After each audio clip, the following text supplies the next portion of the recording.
Which companies do you think have branded themselves well over the last decade? Who gets it branding-wise? Well, I mean, everyone says Apple, but everyone says Apple because it's true.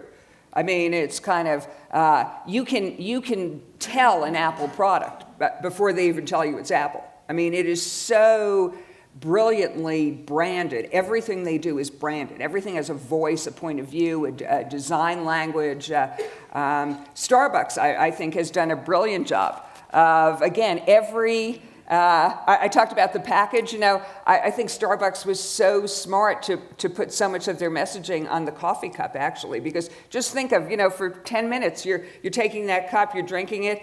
You can read what they're all about, what their values are every time you pick the cup up, and they don't use much in the way of traditional advertising dollars. No, I don't think we've ever had a Starbucks ad in the FT, sadly. No, I don't. They do it very, very rarely. They do it for a new product introduction or something. But the whole store, the store is the brand. And there's some coffee in the cups, and that's pretty good. But that's like 20% of the package, I think. Okay, so who's branded themselves badly? Well, it's hard to say who's branded themselves badly. It's people who just haven't, they just sort of haven't broken through. And you can name those people as well as I can. It's we did another answer I was going to give you on who's done it well is we did the turnaround of IBM. Mm-hmm. IBM in the mid-90s was on the cover of Fortune magazine as a dinosaur. Literally, it was like a Tyrannosaurus Rex, and it said IBM. And actually, there was a little General Motors that was another dinosaur, and there was Sears as the third dinosaur.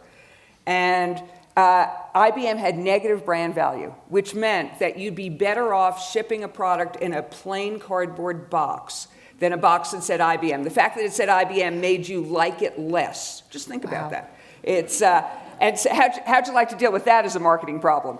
And they just so they had negative brand value. That's a bad job on branding.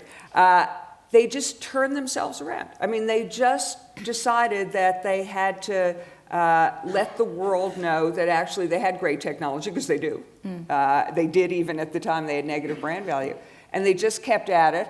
And in the latest Interbrand survey, they're the second highest brand value in the world after Coca-Cola. Wow. So that's from 96 to 2011. So even if I always say have faith, even if your brand's a little damaged, and you can turn it around.